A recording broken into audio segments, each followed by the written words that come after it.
Hello everyone, पुन्हा एकदा स्वागत आहे तुमचं राजेश्री ऑल इन वन चॅनलमध्ये।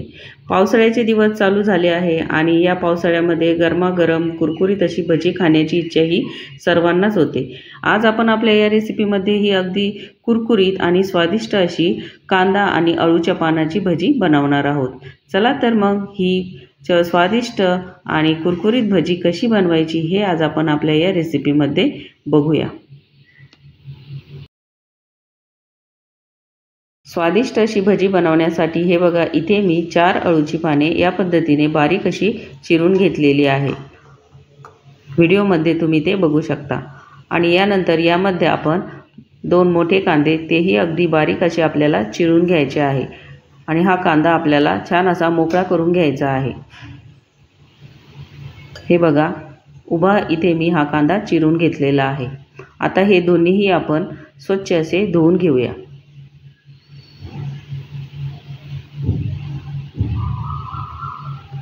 कांदा आणि अळूचे पानं हे दोन्ही एकत्र करून जर तुम्ही याची भजी बनवली तर ती चवीला खूप छान लागतात। हे बघा, इथे मी दोन्हीही स्वच्छ असे धुवून घेतले आहे आणि आता ते आपण दुसऱ्या बाउलमध्ये काढून घेतले आहे। आता यामध्ये आपण बेसन पीठ ॲड करणार आहोत।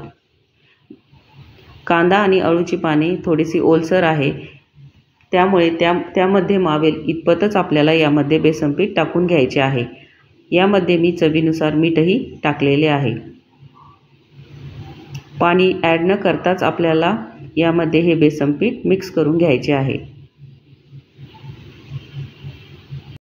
कुरकुरीत आणि खेकडा भजी जर बनवायची असेल तर अगदी कमी बेसन पीठ आपल्याला यामध्ये ॲड करून घ्यायचे आहे। हे बघा, यामध्ये मी आता हिरवी मिरची आणि लसूण याचा ठेचा टाकून घेतलेला आहे। यानंतर थोडीशी हळद, त्यानंतर जिरे पावडर आणि इथे मी अर्धा चमचा ओवा हा कुस्करून यामध्ये टाकून घेतला आहे। आता हे सर्व आपण छान असे मिक्स करून घेऊया। यामध्ये मी अजिबात पाणी वापरलेले नाही आहे। आणि तुम्ही बघू शकता, अळूची पाने आणि कांदा हे या पिठामध्ये अगदी सहज असे दिसत आहे। खूपच जर तुम्ही यामध्ये बेसन पीठ घातले तर भजी अजिबात चांगली लागणार नाही। त्यामुळे अगदी कमी प्रमाणात बेसन पीठ आपल्याला ही भजी बनवण्यासाठी वापरायचे आहे। आता हे छान असे आपण मिक्स करून घेतले आहे। गरमागरम आणि कुरकुरीत भजी म्हटली की त्यासोबत या मिरच्या येणारच।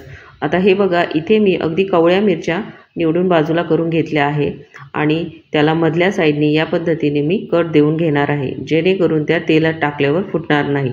तुम्हाला या पद्धतीने कट देणे अवघड जात असेल तर मिरचीचा शेंड्याचा भाग तुम्ही कट करून घेऊ शकता। तेल मी गरम करायला ठेवलेले आहे। आता यामध्ये आपण किंचितसा सोडाही टाकून घेतलेला आहे। तेल गरम झाल्यानंतरच आपल्याला यामध्ये सोडा टाकून घ्यायचा आहे, अगोदरच सोडा यामध्ये आपल्याला टाकायचा नाही आहे। आता यामध्ये मी सोडा छान असा मिक्स करून घेतलेला आहे। आता आपण त्याची भजी करणार आहोत, पण त्या अगोदर आपण या कट केलेल्या मिरच्या तळून घेऊया। अगदी कडकडीत तेलामध्ये आपल्याला या मिरच्या तळून घ्यायच्या आहे।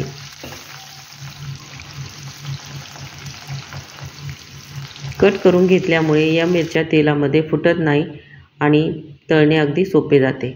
हे बघा, खूपही आपल्याला या तळून घ्यायच्या नाही आहे। आता गरम असतानाच यामध्ये आपण मीठ टाकून घेणार आहोत। इथे आता आपल्या भजीसोबत खाण्यासाठी मिरच्या तयार झालेल्या आहे। आता यानंतर आपण भजी तयार करून घेऊया।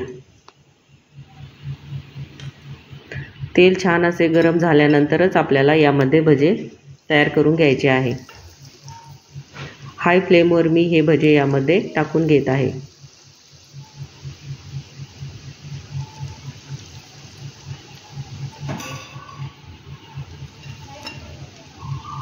हे बघा, तुम्ही बघू शकता, यामध्ये बेसन पिठाचे प्रमाण कमी असल्यामुळे कांद्याला जो शेप येईल त्या पद्धतीचे ते भजे इथे तयार होत आहेत। यालाच आपण खेकडा भजे असेही म्हणतो। त्यामुळे बेसन पीठ अगदी कमी प्रमाणात आपल्याला यामध्ये वापरायचे आहे। आता गरम तेलामध्ये म्हणजेच हाय फ्लेमवर मी ही भजी यामध्ये टाकून घेतलेली आहे। यानंतर गॅसची फ्लेम मीडियम करून आपल्याला ही भजी तळून घ्यायची आहे। कुरकुरीत आणि गोल्डन ब्राऊन कलर येईपर्यंत तळून घ्यायची आहे। तुम्ही जर गॅसची फ्लेम अगदीच लो केली तर ही भजी तेलकट होऊ शकतात, त्यामुळे अगदी मीडियम फ्लेमवरच आपल्याला ती तळून घ्यायची आहे।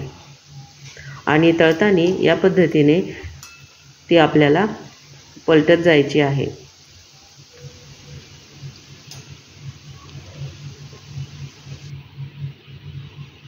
हे बघा, इथे आपली ही भजी छान अशी तळली जात आहे आणि त्याचा कलरही हळूहळू चेंज होत आहे।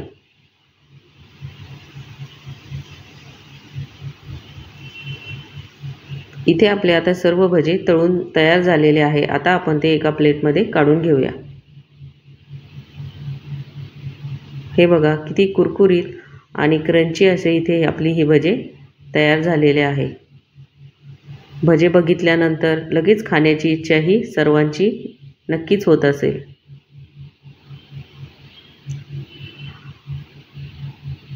हे बघा, यातील अळूच्या पाण्यामुळे भज्यांना खूपच छान असा टेक्स्चर आलेला आहे।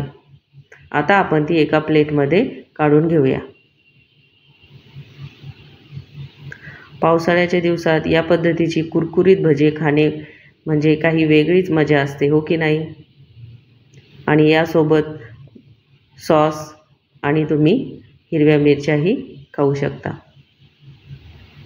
चला तर मग तुम्हीही या पद्धतीने अळूची पानं आणि कांद्याची भजी बनवून बघा आणि ती टेस्टसाठी कशी लागतात हे मला कमेंट करून नक्की कळवा।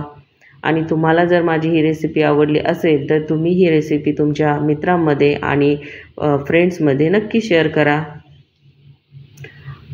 चला तर मग पुन्हा भेटूया अशाच एका नव्या रेसिपीमध्ये। तोपर्यंत मस्त खा आणि हेल्दी रहा।